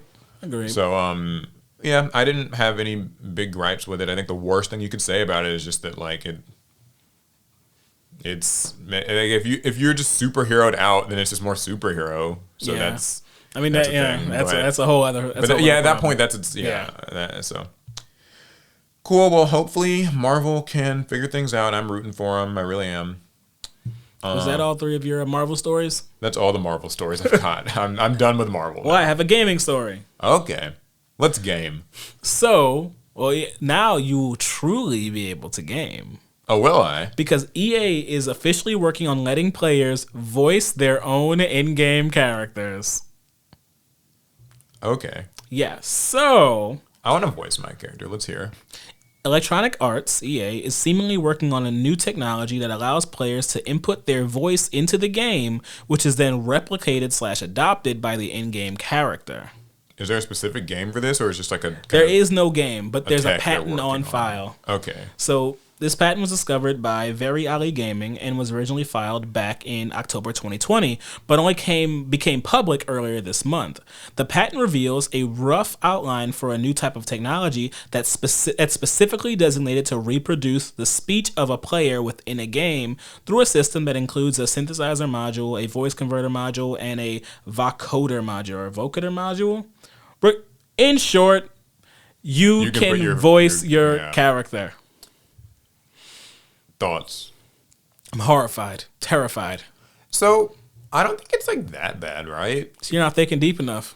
Well, there's certainly terrifying implications. Mm-hmm. Just the fact that they're getting voice data, that's already like kind of weird. And I have a weird feeling they would also like sell it back to you if they could, where it's like, you can pay to have a version of your character, like you have your character voice a thing, and like it's an NFT.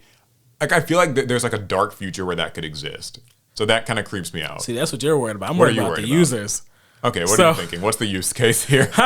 So I'm horrified. So, games are getting more mature nowadays. Oh dear, I see where this is going. Yeah. So, more games are including like sex or sex adjacent like acts. And now you're not just creating your character. Some people make their characters look like themselves. Some people do that. Now it can sound like you too. So you can go have sex with the little green woman or blue woman or person. Really, it could be whatever you're into. Because now it could be your moans and oh dear. And then I was like, oh, but what about modding? Oh God, you can mod. I mean, something I also kind of worry about is like if this was in like let's say some rated M Skyrim-esque game or whatever. Not one of those. Skyrim. What is the RPG that EA makes? Dragon Age? Oh, Dragon Age? Yeah, like just imagining a world where like what if you're a kid playing this and so like you're a kid and like you put in like their voice, like surely they should not allow you to do that. I mean, how could they know? Like I would think that there would have to be an agreement, like a legal agreement where it's like, okay, you can't use this like voice inputter thing unless like you're 18 or older. Now obviously people will lie, but at least there's got to be like some disclosure at thing. That point they have to increase the entire rating of the game, right? Well, the thing is, if it's rated M or something, oh, then it's already. Then it already. But they don't want to rate games 18 and up. I mean, most of the RPGs like Skyrim and stuff already are that. Like most of them are already M. A lot of Skyrim players weren't adults, right? Oh, I know they weren't. I'm just saying that like, so because like for the company, they've covered their backs like legally. They put the rated M thing on it. Now, whether or not 12-year-old Jimmy plays it is just that's up to his parents' discipline or something, whatever. But like, it's concerning because like you said, if there's like scenes that are maybe more explicit in nature and like these, it can be you. It can be you in the scene. And then there's more. There's more that I worry about. Voice actors exist for a reason, and EA is introducing a piece of technology that could potentially close a type of job for voice actors. Oh, that's true, isn't it? You voice your character. It's kind of dark. You know what it reminds me of a little bit? What? It's like that at grocery stores where it's like self-checkouts. You check out your groceries. You check out your own groceries. What I mean? Like, and in the process, we will fire. All those lanes are empty now. Yeah, those lanes are empty, or if they even exist, some have just been like torn down. A lot of Walmarts you go to now are just fully self-checkout. And so we've fired those people, but also you're doing the task of checking out your groceries. There's not a clerk or cashier or whatever. You're still paying the same amount for the groceries. You're not getting any savings because they fired somebody. So it's like a similar case in this video game where it's like, oh, we didn't actually hire anybody to voice the main character. We just you voice them. You do it. You do the work for us. And in the name of immersion, we'll say it's a big technological marvel, but like truthfully, it's just like, oh, we didn't have to pay somebody. It's like, so now you can be Peter Parker in the next Spider-Man game. You can be Geralt in the next Witcher game. You can be and now I'm thinking about the NPC trend that was going around. People already want to voice their own like NPC characters. Now you can be a main character. Yeah. Yes. I it's concerning. Okay, this does remind me too of like there's a technology I think Apple on like iMessage has where like you can kind of make a voice clone of yourself. I think even Samsung might have something like this or voice Google. Clone? Like a voice, like you basically do what you were doing, like what you're describing in that story where like you say a bunch of voice lines like for a couple minutes, it synthesizes your voice, and then it has a version of Alec's voice that now when you send me text messages, if I'm like also on iMessage or whatever, I can choose to have your text messages read out to me in your voice. So like say I'm driving or just in some way I can't like reach my phone and like see the message. Yeah, like because some people like when they're driving or just commuting or whatever, they'll just have their messages like read out to them in their earbuds or their car speakers or whatever. It should use a generic robot. Yeah, voice. But it won't use a robot voice. It'll use your voice. No. So that and now I feel more connected to the message and it feels like it's coming from you. No, but it's not from me. Well, it's you. But here's the thing: you sent the message. But I didn't say it. The thing is, like, it's still a message that you typed out and sent, but it's just being read out to me in your voice. Nope, I hate it. Yeah, terrifying, right? that's kind of like what the game has those vibes too. So, Like, do they say anything else about this? no, because there's not much more to say. All that they just have the patent. They know that EA at least is working on something. We don't know when it'll be implemented and how exactly it'll be implemented. But I just thought it was it is an interesting story. You know, Yeah, it's one of those terrifying. you can create it because I remember in Cyberpunk, I made my character. They even let you customize their genitals for some strange reason. Yeah, I didn't really remember come up in the hearing game about all that that. much. But then, so you're telling me now I could have also like voiced the character. Yeah. So it's like I could have had my like 12-inch phallus dragging on the ground, and it's my voice and. Too much personalization in these games, man. That's a lot of personalization. That is a lot. I can't wait to play these games personally. Honestly, I'm looking forward to know. All right, any other story? That's it. That's all I have. That's all you got? Okay, well, I think we have time to do a little bit of pot on the podcast. No, I don't do that anymore. I mean, oh, you said you meant this pot. That's not how you shake it, Paul. You gotta like really. We have more viewer questions to read, and this is a reminder, we will be opening a Google form, should be in the show notes now. Got my first card. Let me get 1, 2. We each draw 2 cards from the pot of greed. All right, what you got, Paul? They've got to say. Okay. This is a quick and easy one. What were your favorite foods in Japan? Oh, This is an interesting one. yo. So Yeah, now we this did is get to go to Japan. There's probably a story from a few months ago or a question from a while back. But we never did tell them too much about our experience. In this case, it's about food. My favorite thing that I ate in Japan, and it's kind of pedestrian. Mall curry. Mall curry. Okay. Yeah, so because we ate it, we remember we ate at that one mall quite a few times near our hotel. Oh yeah. And one spot specialized in curry, and they had all these different types of curries that they would make, and it was all fire. I loved it. I loved eating the curry. You would think, oh, it's mall curry, it's gonna be garbage. That was some of the best food I ever had in my life. I mean, maybe it was bad to the people who are used to living there. They might think it's like Maybe for shitty them. mall For food. me, I was like, yo, this mall curry is crazy. Yeah, I actually, one of my favorite things was fish for breakfast. It is such an uncommon thing, like, here in the States, but just having fish for breakfast was like it was a very...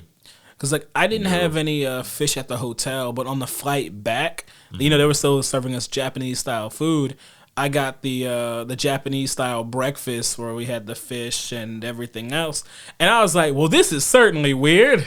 Yeah, I feel like we weren't, unfortunately, there long enough to really like kind of indulge in the cuisine. I think if we were ever to go back to Japan, I'd like to maybe be there longer, and that's one of the things I really want to experience is like some truly like cultural, just unique, dining experiences. That was the most savory breakfast I ever had in my life. But yeah, I liked that the breakfast it's not just like eggs and bacon, which is like fine, but I liked having that.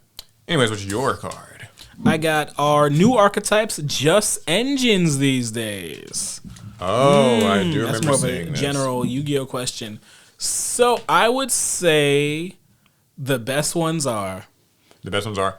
I mean, I guess this person, maybe they have a bit of a concern about like our archetypes moving too much in that direction.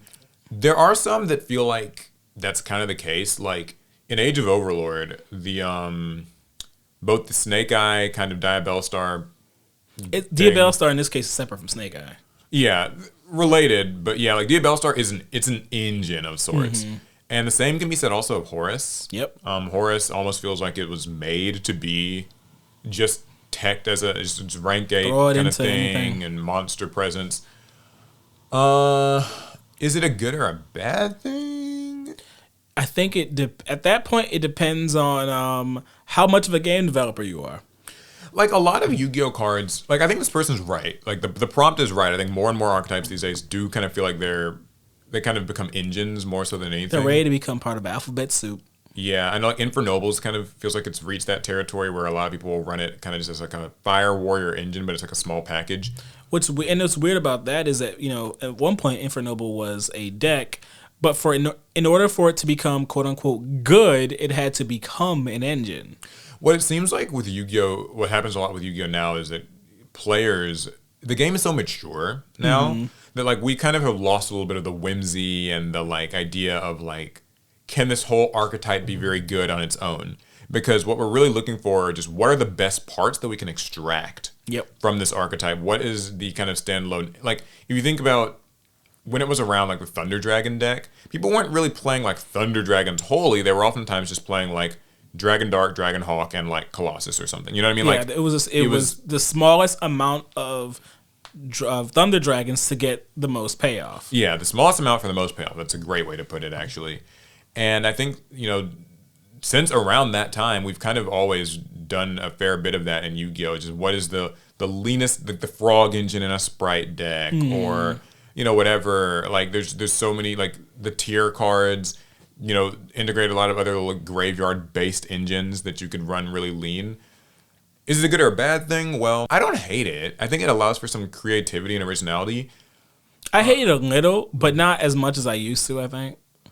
I'm just, as a pure Yu-Gi-Oh stan, like I'm a huge proponent of playing my decks like pretty pure, pretty unthemed. But even I have my like lines in the sand. Pretty xenophobic deck building, you might say. Yeah, xenophobic deck building, so whatever. All right. I mean, and like, but that's just, I say that, but like that's just a personal preference of mine. I don't believe that other people should be like bound by those rules. Like if people want to combine like 5 different engines to a deck, whatever. Like I'm still gonna play against it. I'm not, it's fine. I won't, but power to you. But yeah, like I like to play my decks pure where I can. I don't like the idea of a deck just kind of being co-opted for its best parts, its best organs, and then everything else is kind of just thrown to the wayside. I think it'd be cool to see more decks exist on their own, but as it is, Konami isn't doing like archetype blocks much for these decks. No, they only do that for bad decks. Yeah, archetype blocking actually is their way of like. Yeah, that's how you limit you, When they want an archetype to not be like too good, and we'll make it kind of overbalanced, and then we'll lock it into its archetype after you use this one effect. That's how they lock up all the like extremely gimmicky mechanic breaking archetypes. These lock them in for now. For now.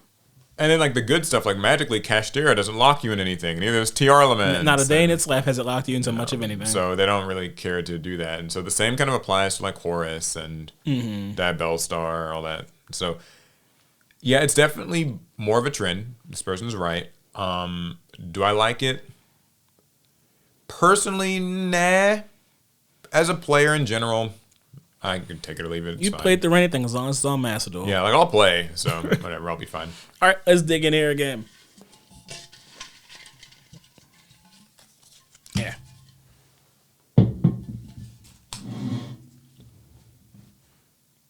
This one's long. Oh, okay, here we go. Discuss the new Dark Magician and Blue Eyes White Dragon Asian English decks and power-up packs. Should we have them? Yeah, I think this person was referring to should we have like power-up packs and stuff as well. So I think we might have mentioned this in the last podcast, but there are new Asian English, which is basically OCG cards written in English and distributed in territories that are not Japan. So like other Asian territories. Right. I believe that's like China, like your Singapore's, things Could like not that. tell you exactly. Yeah, I might be mistaken on the exact places, so somebody can maybe correct me, but yeah, so they recently released these updated Dark Magician and Blue Eyes White Dragon themed decks. And they have much more of the updated support. That's your like Dark Magical Circle, Eternal Soul, Dragoon, Magician Souls and stuff for Dark Magician. They don't get Dragoon, I don't think. Of course not. And like Blue Eyes gets kind of its equivalent cards, Bingo Machine, that sort of thing. Blue Eyes Jet Dragon. So these are pretty interesting sort of structure decks because they are very archetype centric. Like they work. They're a little bit better than like what you might expect in a starter deck. And they also have power up packs that you can get that contain some related cards that are a little bit more generic in nature. And so people are, I guess this comment is wondering, is that something that the TCG could maybe benefit from having, like structure decks that also maybe have a power up pack in them? Well, I'm going to tell you right now, there's no way that Blue Eyes deck is better than the Blue Eyes decks they have at our shop right now. Oh, Saga of Blue Eyes? They've been selling 2013? And they're still just as good as they were back then. That's true, you're right. I would like to see Asian English try. Yeah. Konami keep selling them things. They can't be bad. Well, I will say this. I have actually ordered one of each of these decks from overseas. So they'll probably be here, hopefully, in like a week maybe. So we can do a video with them. I was really excited about that. I think the concept for these products is great. I think it's something that the TCG really could just use. I know that people are very, there's a car outside, but I know that some people are very like iffy on the whole, like pushing a lot of legacy support, more Blue Eyes, more Dark Magician, blah blah blah. But listen, guys, that stuff sells. That's what makes money. That's the type of stuff that, like, for Konami, it pushes sales. Those things fly off the shelves. And unfortunately, the things that won't really fly off the shelves as fast are like Valiant Smashers. Valiant Smashers or the Dark World structure, the Trap Trick structure. They'll fly off the shelves for like a maybe more competitive player who wants to, kind of like a budget Trap Tricks deck, sure. But this is what you can sell to a person who does not know as much about Yu-Gi-Oh! They remember it. It's a good kind of, I don't know if I call it like an onboarding product, but I think it inadvertently functions as that. And all you need to do is be able to speak Asian English. Which is English. I mean, I don't know. I guess for them, though, that might be sort of a more bizarre like language for the product to be. I wonder if, because we're going to get them soon, I want to compare the cards and see if there's any actual like functional difference, physical the differences. Way they are printed and like printed, translations. I'm curious. Yeah, so I think it's a cool product. As for the power-up packs thing, they've done power-up packs before, actually. Very briefly there, I remember the V for Victory. Did you know anything about this? No. This was like in maybe 12 or something. They did this like starter structure deck sort of constructed thing, and then it had power-up packs that you were intended to basically buy the structure deck and get your power-up packs, and the power-up packs would have like 5 cards out of a pool of maybe 25 What was cards. in it? Think like Forbidden Lance at the time. Oh, I meant, what was the structure deck? It was like a Utopia, just kind of Zexalish themed strategy. I don't remember this one. Yeah, it's kind of niche. Some people who are listening might remember this, but I like the idea of like structure decks that have like power-up packs where basically you and a friend could buy these structures. Ideally, if there's 2, that's even better, like 2 different ones. So like you get Blue Eyes, I get Dark Magician, and then like also we get these. I would never. Or vice versa. Oh, okay, I do that. And we get our power-up packs, and it kind of slightly changes our decks and allows them to be a little bit different, a little bit better. And it gets you, it's like a gateway into opening packs and changing your deck. Yeah. Because that's sort of supposed to be what you're like taught in these TCGs is like, you buy your starter deck, and now you need to buy some packs to like power it up and change it. So I would like to see this sort of thing added into the TCG. You probably would want to include some meta reprints just so that like that your competitive players can you gotta get some droplets in there. Throw in like whatever kind of that. I guess by today's market, thrusts and gotta have your thrusts. SP Little Knights. SPs, please. Please. But yeah, I would like that. I think it's I mean, even like Digimon and stuff, they do like the power up packs, or they did. I remember the first Digimon structured or like starter deck I bought had like an extra pack or something in it. Oh yeah, that's a thing that's in certain card games you do see that. You even get that in Magic the Gathering's Commander Precon decks. Oh, they actually include a pack in those. So yeah, it's just another way of just getting someone to take that step and a half. They took a step when they bought the sealed product. Yeah. But you need to get them used to buying packs, so you include a taste, right? Yeah. A taste of one's in there. They open up their first booster pack, and it's like, oh wow, you've already opened up your first pack. Now you gotta open your second one. Yeah, I mean, it really does also speak to this like the card game culture that you're supposed to kind of be like buying into here.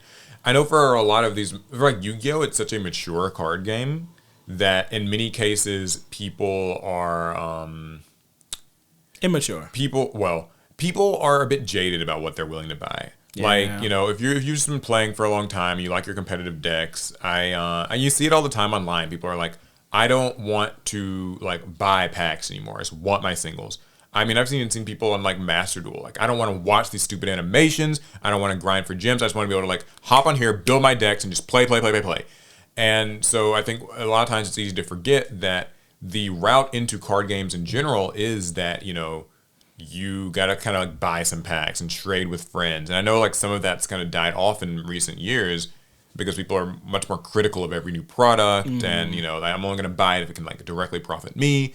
We've talked about this, but I think that for a new person, this sort of experience sounds like exactly what Yu-Gi-Oh probably needs right now. Yeah. And it sells better on the shelf because, like, if you do throw in a few nice little reprints that, like, can get a competitive players, like, you know, then it means that this is no longer just a product where, like, once you've bought one or whatever, you're done. There's still, like, a little bit of an RNG pull there. And that's what they should have put in the Valiant Smashers. SP Little Knight, an immediate reprint. Yeah, actually, it's funny. It would have flown off the shelves. Boy, Valiant Smashers would be gone. It'd be off the shelves, and you know what? All these like Centurion cards would be like they'd be much cheaper, half the price because there'd be so much being open. It's like, I don't want no Centurion. I just want Little Knights. Yeah. I mean, you guys know my take on reprints. My stance has always been just reprint a lot, reprint quickly. Don't waste time. I think people deserve to just be able to like play the cards. Yeah, so. Maybe not within the same month, but I feel like, you know, for especially quickly. Very relevant cards like Little Knight, let's go ahead and get that reprint in before the year's out, all right? Like, yeah, I say like throw that in soon, like for sure. In some months. Anywho, I guess that's all of the pot of greed questions. We've had enough pot, y'all. Yeah, we've had enough pot. 2 each. 2 draws each. Yeah, so hopefully you guys enjoyed. This was a fun podcast back. Yep, it's good to be back. Yeah, remember you guys, in the description, we're going to have a Google form where you can submit topics, questions, and things like that, and that's what we'll start kind of pulling from for our pot questions. And keep your eyes open for our new clips channel to see any segment of the pot of greed that you enjoy. Yeah, anything that we talked about. Anyways, make sure you subscribe to APS Amplifier and, of course, Team APS on YouTube. Follow us on social media, on Facebook and Twitter. And drop us that 5-star review. Yeah, 5-star review, a comment, a thumbs up. Anything helps. All right. I think that's going to be it. We'll see you guys in the next one. Pass turn.